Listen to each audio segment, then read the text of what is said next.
ఎన్ని నేరాలైనా చెయ్యొచ్చు అన్న ఒక విశ్వాసంతో ఉన్న ఈ పిన్నెల్లి బ్రదర్సు ఆ తర్వాత చాలా పరిణామాలు జరిగినాయి. మాచర్ల నుంచి బహిష్కరించారు.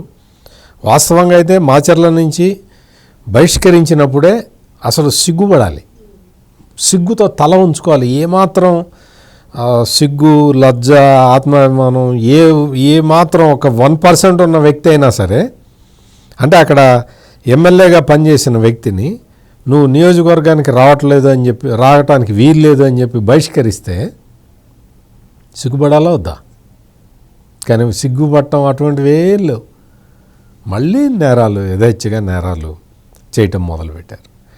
ఇట్లా అంటే జగన్మోహన్ రెడ్డి ముఖ్యమంత్రిగా ఉన్న టైంలో ఈ పిన్నెల్లి రామకృష్ణారెడ్డి వచ్చాడు అంటే అక్కడ మొత్తం అంతా నేరస్తులందరూ ఏకమవుతారు.